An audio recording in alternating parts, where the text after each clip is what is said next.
My sister, ex-wife, and parents turned on me after betrayal and divorce, so I bought my own house, locked them out completely, and refused to let any of them back in. Hey guys, I'm a 34-year-old male, and I never thought I'd be posting on Reddit about this crap, but here we are. I used to have what I thought was a pretty decent life, a decent job as a mechanic at a local garage, a rented house in an okay neighborhood, and a wife, I'll call her Jessica, that I'd been with since college. Nothing fancy, but it was stable, you know? I worked hard, paid the bills on time, and thought I was building something that would last. Jessica and I weren't perfect, but whose relationship is? We had our routines, our inside jokes, our plans for the future, or at least I thought we did. 2 years ago, my life basically exploded when I walked in on my wife, Jessica, screwing our neighbor in our bed. I'm not even making this up. I came home early from work because I wanted to surprise her for our anniversary. Guess the surprise was on me. I still remember the look on her face when she saw me standing in the doorway, not even embarrassment, just annoyance that I'd interrupted. That's when I knew our 6-year marriage was actually dead long before I opened that bedroom door. The next few weeks were a blur of arguments, fake apologies, and me sleeping on my buddy Mike's couch while trying not to completely lose my mind.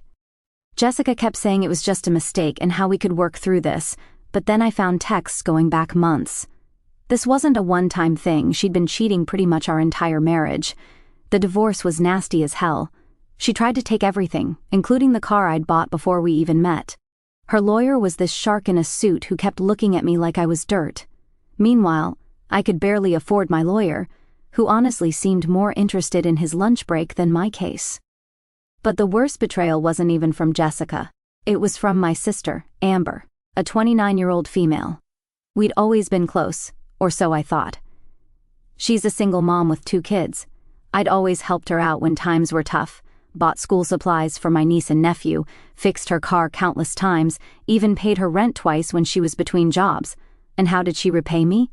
By completely siding with Jessica, not because she thought I deserved to be cheated on, but because Jessica was buying her stuff, new clothes, taking her out to fancy restaurants, even babysitting so Amber could go on dates.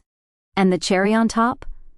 Jessica promised to hook her up with this supposed rich friend of the guy she was cheating with. Amber was literally trading her loyalty for the chance at a sugar daddy. You probably drove her to cheat anyway, Amber told me over the phone when I called her, hurt that she was still hanging out with Jessica. Men never understand what women need. That was the moment I realized I was truly on my own. I hung up, blocked her number, and made a decision right then. I was going to rebuild my life if it killed me. So, I packed up the few things Jessica's lawyer let me keep, and found the cheapest apartment I could. It was basically a shoebox with a bathroom attached, the kind of place where you can cook dinner, watch TV, and use the toilet without getting up from your bed.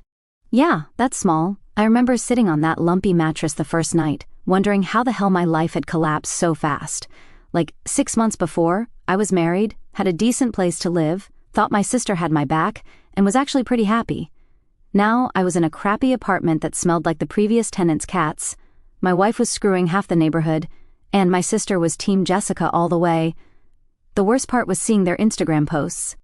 Jessica and Amber were suddenly BFFs, posting selfies at restaurants I could never afford to take Jessica to, with these long captions about living your best life and toxic people, meaning me, obviously. One time, they even posted from a weekend trip to the beach that Jessica and I had always talked about taking but never had the money for. Guess she found the money once I wasn't in the picture. My parents weren't much help either. They kept telling me to try to work things out with Jessica because marriage is about compromise.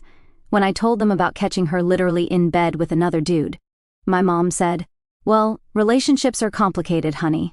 Yeah, no kidding, Mom. I think that's what hurt the most. Everyone acting like I was overreacting by being upset that my wife was cheating.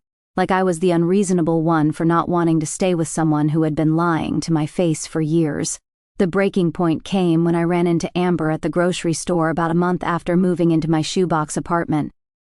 I was buying ramen and cheap coffee, basically my entire diet at that point, and she was loading up on expensive snacks, the kind of stuff she could never afford before. I tried to avoid her, but she spotted me and came over with this fake concerned look. "Oh my God, you look terrible," she said, eyeing my cart. "Are you eating enough?" Before I could answer, she launched into this story about how Jessica was doing so much better now, and how her new boyfriend, the neighbor she'd been cheating with, was so generous and took them all out to this fancy restaurant last weekend. "You know," she said, leaning in like she was sharing some big secret, "Jessica told me everything about why your marriage failed. You really should have paid more attention to her needs." I just stared at her, not even knowing how to respond to that. My sister, who I'd helped raise after our dad left when she was 12, was standing in front of me, basically saying I deserved to be cheated on. "Jessica's new boy might have a friend you'd like," she added with a smirk. "Someone who can afford better groceries than this." She gestured at my cart. I left my groceries right there in the aisle and walked out. Didn't say a word to her, just turned around and left. That night I made a plan. I was done feeling sorry for myself, done letting Jessica and Amber make me feel like I was the problem. I was going to rebuild my life from scratch, and I was going to do it so well that they'd choke on their words. My goal was to work my ass off until I could afford a place of my own, a real place, not a depressing shoebox, something that was mine that no one could take away from me. Revenge would taste sweet in the end. So, my routine went insane and probably not healthy, but I didn't care. I'd wake up at 5 o'clock in the morning, hit the crappy gym in my apartment building, basically just a treadmill and some dumbbells in a closet, then get to the garage by 6:30. I'd work until 6 or 7 o'clock in the evening, sometimes later if we had emergency repairs. Then I'd grab some cheap takeout, go home, and study until my eyes couldn't stay open anymore. Weekends weren't any better. I picked up side jobs fixing cars for cash, changed oil, replaced brake pads, swapped out alternators, basic stuff I could do in parking lots with minimal tools. It wasn't exactly legal, but it paid, and I needed every dollar. The manager, I'll call him Rick, started giving me more responsibilities at the shop. First, it was just ordering parts and talking to customers. Then he let me handle the scheduling and some of the hiring. By month 6, I was basically running the place while he supervised, aka played solitaire in the back office. You know, he told me one day while we were locking up, "I've owned this place for almost 30 years. Never had someone work as hard as you do. What's driving you, kid?" I thought about telling him the whole sad story, the cheating wife, the backstabbing sister, the whole mess, but instead I just said, "Trying to buy a house." He nodded. Like that made perfect sense. Good goal. Nothing better than having your own place. No landlord to answer to, no worrying about rent going up. Smart move. That simple validation meant more to me than he probably realized. In a world where everyone seemed to think I was the bad guy for being upset about being cheated on, having someone just say good job was huge. The funny thing is, even though I was working non-stop, I started feeling better. Like, the constant activity kept me from sitting around feeling sorry for myself, and seeing actual progress in my bank account every month gave me something to focus on besides how much my life sucked. Don't get me wrong, I still had bad days when I'd see a post from Jessica or Amber and have to resist the urge to throw my phone against the wall, days when a customer would come in who reminded me of Jessica, and I'd get flashbacks of her cheating. But those days got fewer and farther between as time passed. The online classes were kicking my ass, though. I hadn't been a great student in high school, and trying to learn accounting principles after a 12-hour shift fixing cars was brutal. I failed the first practice exam so bad that my online tutor actually called me to ask if I was okay. But I kept at it, studying during lunch breaks, watching tutorial videos while waiting for parts deliveries, drilling myself with flashcards before bed. Slowly, painfully, I started to get it. And the more I understood, the more I could see how Rick's business could be improved. He was still doing everything old school, paper invoices, no real inventory system, pricing based on gut feeling rather than actual costs. One night, after closing, I showed him a spreadsheet I'd made, analyzing the last 6 months of jobs. I'd broken down which services made the most profit, which customers were repeat business, which suppliers gave us the best deals. It was basic stuff I'd learned in my classes, but Rick looked at me like I'd just performed magic. "Where did you learn to do all this?" he asked, scrolling through my analysis. "Online classes," I said. "Been taking them at night." He gave me this long look, then said something that changed everything. "You know, I've been thinking about selling this place when I retire. Always figured I'd just close up shop, but you interested in buying me out someday?" I couldn't believe what I was hearing. Own the garage? Actually be my own boss? It seemed impossible. I don't have that kind of money, Rick, I admitted. He waved his hand dismissively. We could work something out, a payment plan, you taking over more and more while I phase out. I'd rather sell to someone who gives a damn than some corporation that'll fire everyone and jack up prices. It was the first time in ages that I felt like maybe things might work out, not just getting by, but actually building something, having a future that I controlled. That night, I went home and added another goal to my list, not just buy a house, but buy the garage too. It would take longer, require even more work, but the thought of owning my own business, being completely independent, was too good to pass up. About a year into my non-stop grind, things at the shop were going great. Rick had basically made me the manager, and our business was up 30% since I'd started running things. I was saving every penny that didn't go to rent or food. My social life was non-existent, but I didn't care. I had a plan. Then I started hearing whispers that things weren't so perfect in Jessica and Amberland. The guy Jessica had been cheating with? Yeah, he'd moved on to someone else barely 2 months after our divorce was final. Apparently he wasn't interested in anything serious, and that rich sugar daddy Jessica had promised to introduce Amber to, turned out he was just some broke dude pretending to be rich to get into clubs. When Amber finally met him, he tried to get her to pay for dinner. The shopping trips slowed down, the fancy vacations stopped.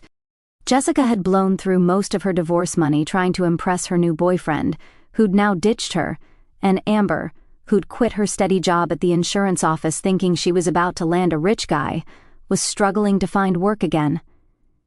I heard all this through Mike, who was still friends with Jessica's cousin.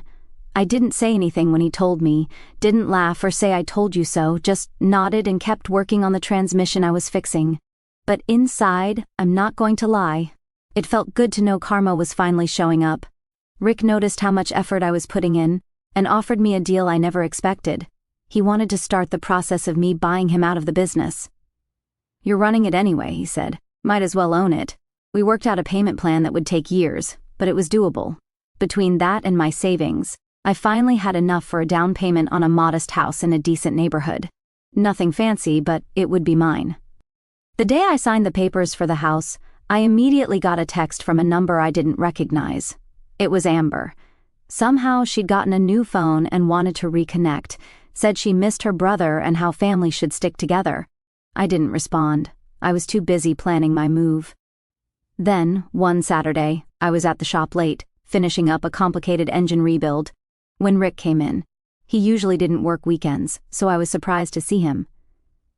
Don't you ever take a day off? He asked, shaking his head. I shrugged. Got nowhere else to be. He sat down on the stool next to my workbench. Look, I've been meaning to talk to you about something. My wife and I are thinking about moving to Arizona. Her arthritis is getting worse, and the cold winters here aren't helping. Doctor says a warmer climate would be good for her.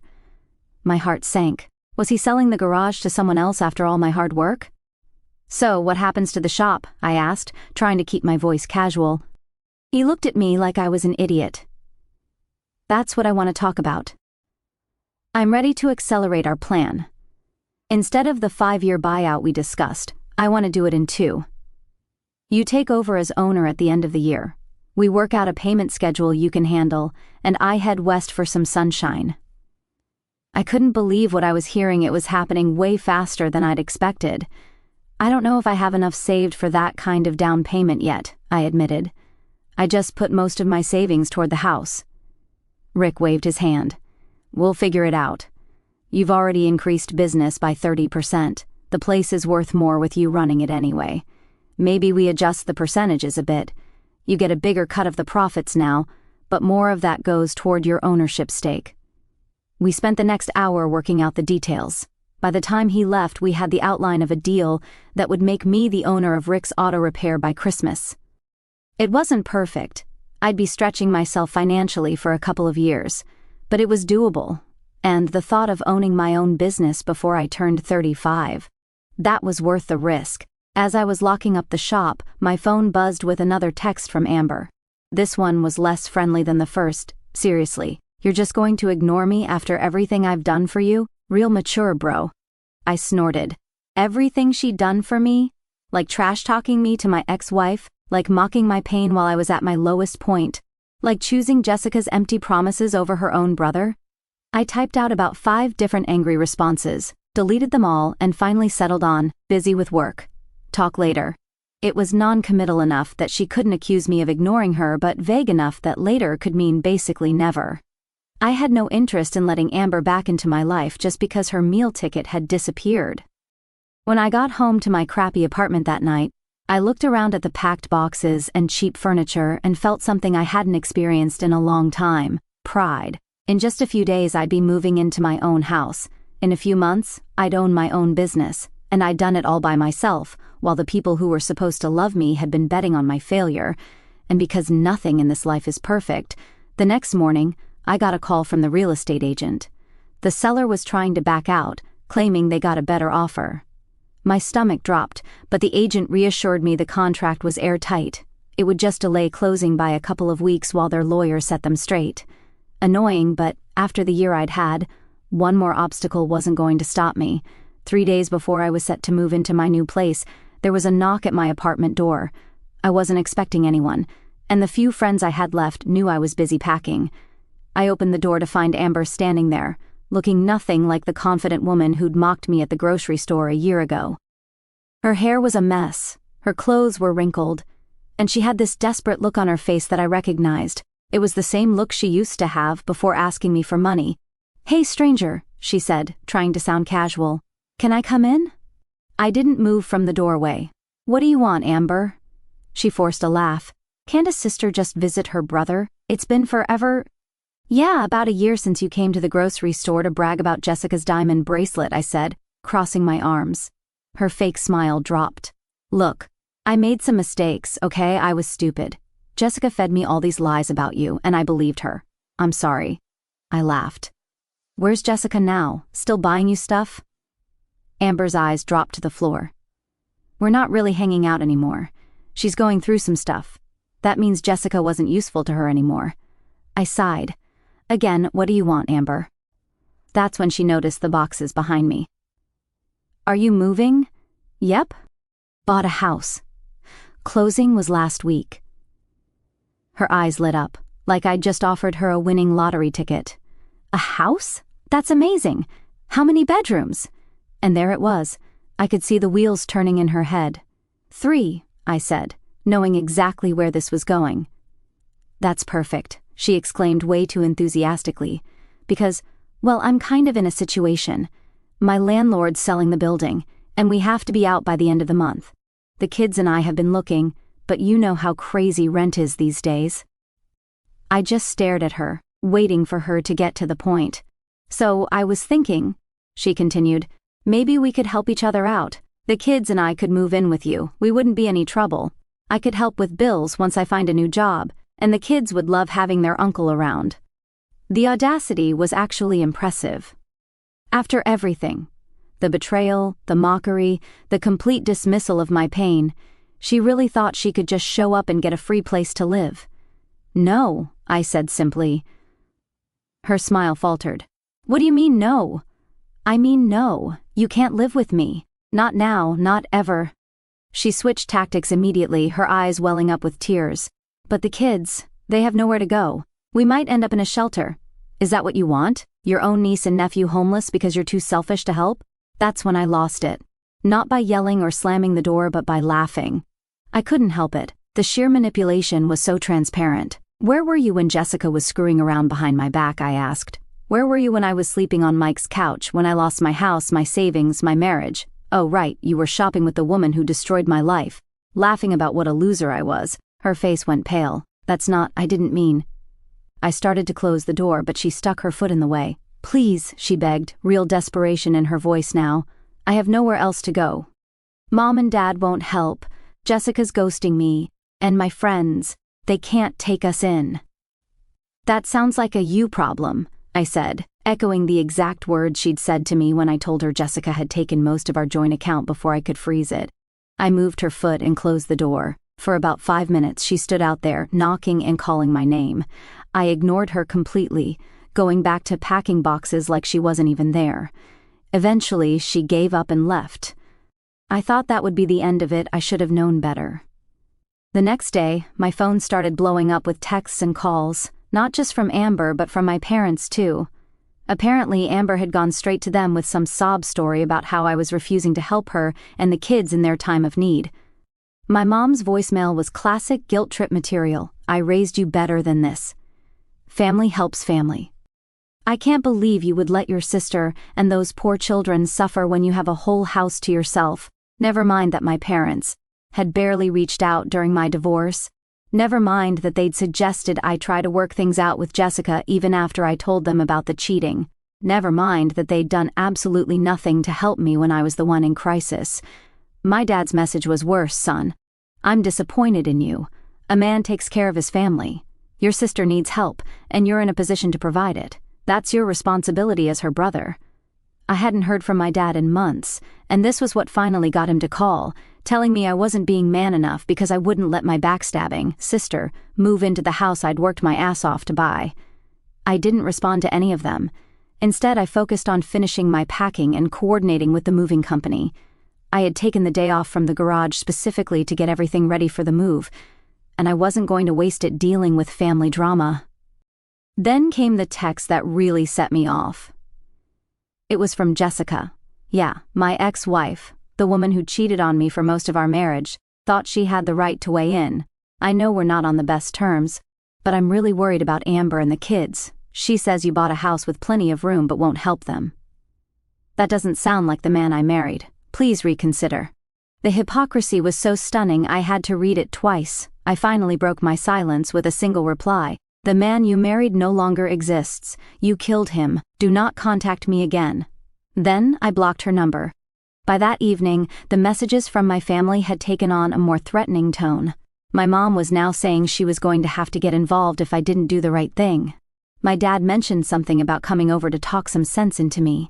Amber had switched from begging to angry accusations about how I was showing my true colors and always was the selfish one.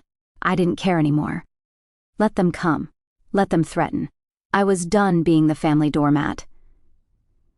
The next morning I woke up to a new voicemail from an unknown number. It was Jessica's mother, my former mother-in-law, telling me she was very disappointed in how I was treating Amber and that she had raised Jessica to believe family comes first. I nearly choked on my coffee. Yeah, Jessica really put family first when she was screwing the neighbor. I realized they were pulling out all the stops, contacting anyone they thought might have influence over me. It was pathetic and desperate, but also a little scary. How far were they willing to go? I decided to take some precautions. I called the real estate agent and asked if we could move up the closing date, explained that I had some family issues and needed to get into the house as soon as possible. She said she'd try, but no promises. Then I called Rick and explained the situation. He was surprisingly understanding, even offering to let me crash at his place if things got too intense with my family. I also called Mike, who had been my rock through the divorce. He immediately offered to come over and help me finish packing and to be there when I moved, in case my family tried to show up and cause trouble. Dude, he said, they're only coming around now because you're doing well. Where were they when you were sleeping on my couch? Screw them. It felt good to have people in my corner, even if they weren't blood relatives. That afternoon, the real estate agent called with good news. We could close the next day. The seller had finally accepted that they couldn't back out, and all the paperwork was ready. I'd be able to move into my new house 48 hours earlier than planned. I didn't tell anyone in my family about the change in plans. Let them show up at my empty apartment. By then, I'd be safely in my new home with a security system installed and no forwarding address left behind. Moving day came, and I left my crappy apartment behind for good. My new house wasn't anything special by most people's standards, but to me, it was everything. I spent that first night sitting on my back porch with a cold soda, looking up at the stars, feeling like I could finally breathe again. And I did something I probably shouldn't have. I posted a few photos of my new place on Facebook. Nothing flashy, just a simple new chapter, new home post. I knew Amber would see it. I knew my parents would see it. Part of me wanted them to. The reactions were immediate. Friends I hadn't talked to in ages congratulated me. Guys from the shop liked the post. A few people from high school commented about how well I was doing. And then the private messages started. My dad telling me how disappointed he was that I would flaunt my success while your sister struggles. My mom saying I was being needlessly cruel. And Amber, she went nuclear. She posted this long dramatic rant on her page about how money changes people. She didn't tag me, but everyone knew who she was talking about. I didn't engage with their drama. I focused on the garage. Business was booming and Rick was talking about retiring earlier than planned. We were working out the details of me taking over completely within the next year. For the first time since finding Jessica with that guy, I was actually happy. Not just surviving, but thriving. And I'd done it all on my own. But of course they couldn't just let me be. 3 days after I moved in, my mom called from a new number I hadn't blocked yet. I picked up without checking caller ID, thinking it might be a client from the garage. Hello? Finally you answer. My mom's voice was that special mix of relief and accusation. We've been trying to reach you for days, I sighed. What do you want, Mom? What do I want? I want you to act like the son I raised. Your sister and those children are about to be homeless, and you're ignoring their calls while living in a big empty house all by yourself. I had to laugh at that. Big empty house? Mom, it's a modest 3-bedroom in a middle-class neighborhood and it's not empty. I live here. You know what I mean, she snapped. You have room. They need room. It's that simple. Nothing's ever that simple, I said. Where was all this family concern when Jessica was cheating on me, when I was the one who lost everything? There was a pause on the line. Then, in a softer voice, she said, That was different. How? How was it different? I demanded. You're a man, she said. Like that explained everything. Men can take care of themselves. Amber has children, and there it was. The double standard that had defined my entire relationship with my family. I was expected to handle everything on my own, to sacrifice, to be the strong one. But Amber, she got endless excuses. Mom, I said, keeping my voice calm, I worked 80-hour weeks for 2 years to afford this house. I took online classes after 12-hour shifts at the garage. I lived in an apartment where the bathroom ceiling leaked when the upstairs neighbor took a shower.